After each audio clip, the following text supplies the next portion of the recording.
አንዳንዱ ደግሞ ይሄን መጽሐፍ ቅዱስ የሚያክለውን መስቀል በደረቱ ላይ ይሸከማል። ኢየሱስም ተሰቅሏል፣ ሁለት ወንባዴዎችም ተሰቅሏል። አንተ የተሸከምከው መስቀል የተኛው ያለ ሃይማኖት ማተብ አለክ ባይደ ማተብ ማሰርን ዝም ብለህ እንጨትን አንገት ላይ ማድረግ እንዳያደርግ ሂድና ሙስሊም ክርስቲያን የሚገልበት አገር ላይ መስቀል አድርግ ግደለኝ ማለት ወንድ ልጆችን ለትልቅ ባለሀብቶች የሚሸጡ በስነ ስርዓት ይሸጣሉ። አንድ የሚገንዘብ ምጫቸው ከቤተክርስቲያን ተመርፌ ለመሆን ክፍል ውስጥ ሲገቡ ነው የምንይዛቸው አይደለ? ክፍል ውስጥ ሲገቡ ምንድን ነው የታሰርነው? የደከመ ማህበረሰብ ተቻለችም ይጠቅማል። ሚኪ ማይኮ ይቅርታ ጠይቋል። እንግዲህ ሰላም እንደምን አላችሁ? ለዛሬ ደግሞ ከተለያዩ ቦታ ቀንጨብ አድርጌ ያመጣሁላችሁ እናንተን ያስተምራሉ ያዝናናሉ ያሰብኳቸው እንዲሁ ነው በጣም የጥንቃቄ መልእክቶች አሉ በቤተክርስቲያን ጉዳይ። ስለዚህ ጉዳይ ለሁሉ እንዲዳረስ ቪዲዮውን ላይክ አድርጉ። ሰብስክራይብ ያላደረጋችሁ ደግሞ ሰብስክራይብ በማድረግ ቤተሰብ ይሁኑ። አንዳንዱ ደግሞ ይሄን መጽሐፍ ቅዱስ የሚያክለውን መስቀል በደረቱ ላይ ይሸከማል። ኢየሱስም ተሰቅሏል፣ ሁለት ወንባዴዎችም ተሰቅሏል። አንተ የተሸከምከው መስቀል የተኛው መስቀል ይጨስቁ እሱን ስለተሸከምኩኝ ድናለሁ ማለት ነው ወዳጄ። አርማዬ ነው ይላል።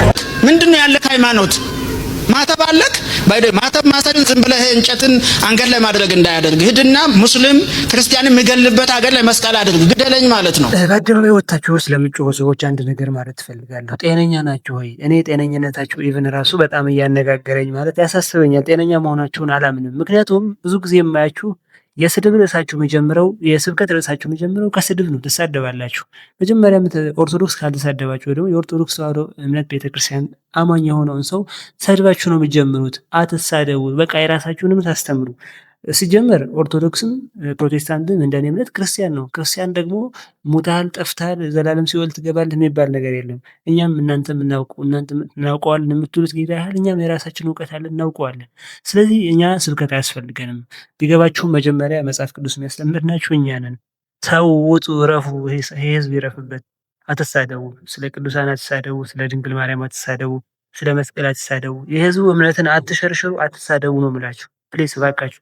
እንዲያውም ህግ ስለሌለ ነው እንጂ መያዝ መታሰር ነበረባችሁ። የራሳችሁ እምነት ስበኩ። ወንድ ከሆናችሁ ደግሞ ሄዱና አረብ ሀገር ስበኩ። ወንድ ከሆናችሁ ሄዱና ሶማሌ ክልል ስበኩ።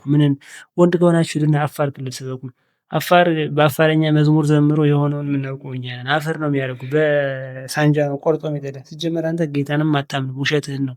አትሳደብ። ከተማ ለከተማ አታውደልል። ሄድና አፋር በረሃ ስበክ። እስኪ ወንድ ከሆንክ አታደርገውም። ስለዚህ ያምነውን ማህበረሰብ መተቸት፣ ያምነውን ማህበረሰብ መሳደብ፣ ክርስቲያን የሆነውን ማህበረሰብ መሳደብ ትክክል አይደለም።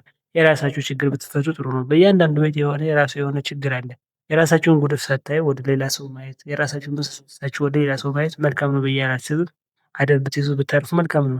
እናንተ ማሳብ አስተያየታችሁ አስቀምጡ። ምን ትላላችሁ? በየጎዳና በየታክሲ ሰልፍ እየሄዱ እንደዚህ በጣም የሚያስጠላ ሰውን የሚሉ ሰዎች ጤነኛ ናችሁ ብላችሁ ታስባላችሁ? እስኪ ኮሜንት ላይ ሀሳባችሁ አስቀምጡልኝ። ዛሬ ሐምሌ 30 እጅግ አሳዛኝ ሰበር መረጃ አለ።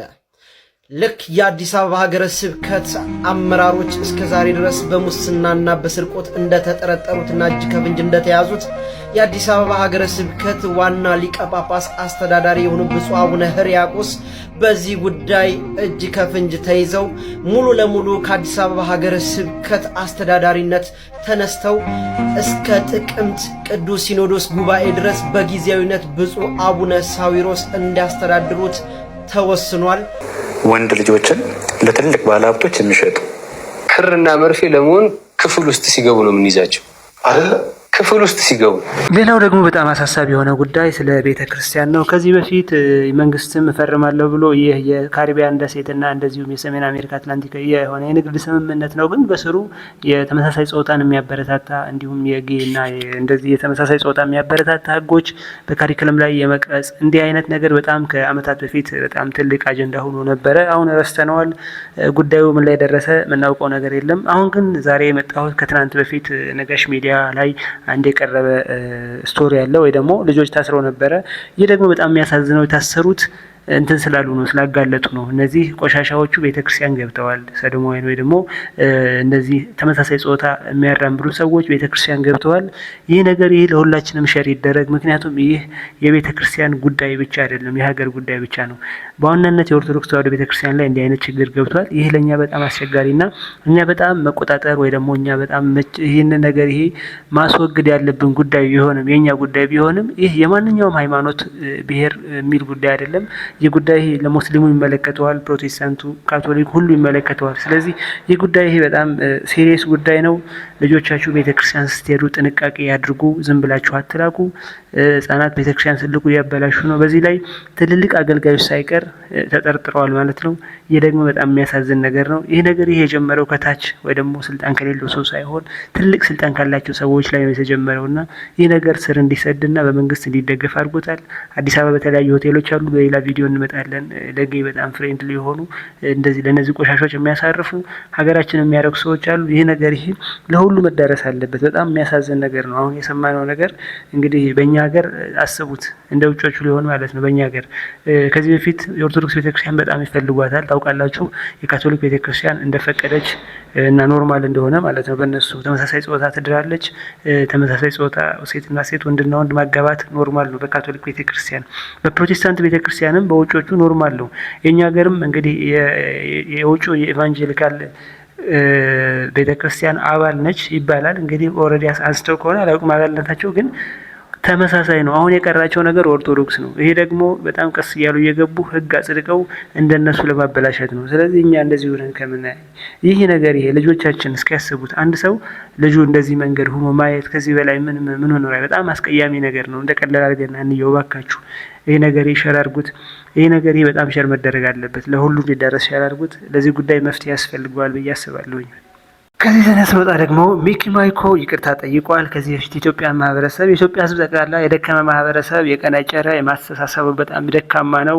እኔ ዶክተር አብይ ቢያደርገኝ የሆነ ደሴት ላይ ሄጄ ነበር የምኖረው። ይህን ደካማ ህዝብ እየመራ ደከመ መሪ ብሎ ሲያሽቃብጥ ሲያጨበጭብ የነበረው የደከመ ማህበረሰብ ተቻለች ምን ይጠቅማል? በብዙ ትርክትና በብዙ ውሸት አይምሮ የተሞላ ማህበረሰብ ስለሆነ ይሄን ህዝብ አታድነው። ኦልሬዲ ተመርዟል። ጠቅላይ ሚኒስትር ዶክተር አብይን ካየው እሱም ሰው ነው። ልክ እንዳንተ እሱም ሰው ሚኪ ማይኮ ተጠቅሞ እንደ ኮንዶም ወርውረውታል ማለት ነው። የታወቀ ነው። መንግስት ከፖለቲካ ከተጠጋ ሚኪ ማይኮ በጣም ጀግና ጎበዝ ልጅ ነበር። በጣም ጎበዝ ዩቲዩበር የፈጠራ ባለሙያ በጣም ጎበዝ ልጅ ነው። ነገር ግን ያልሆነ ቦታ ስለተጠጋ ተጠቅመው ደግሞ እነሱ ወረወሩት። አሁን አያስፈልግም፣ አየህ አንድ አታስፈልግም። አሁን ተወርውራል። አሁን ሲወረወር ድጋሜ መጥቶ ደግሞ ወደ ህዝቡ ማለት ነው። ስለዚህ እባካችሁ አሁንም ቢሆን ትልቅ ትምህርት ነው ለሌሎቻችሁ። ከመንግስት የምታጨበጭቡ ሰዎች እንደና አዶናይ አይነቶች ብዙ ያላችሁ ለመንግስት የምታሽቃብጡ አደብ ግዙ። ህዝብ ቀጣይ ነው። መንግስት ያልፋል፣ ስርዓት ያልፋል፣ ሁሉም ይወድቃል፣ ህዝብ ግን ይቀጥላል። ስለዚህ ሁሉ ጊዜ ዘላለማዊ የሆነና ነዋሪ የሆነውን ህዝብ ማክበር በጣም ራስ እንደማስከበር ቆጥሯለሁ። እናንተ ምን ትላላችሁ? ሀሳብ አስተያየታችሁ አስቀምጡ።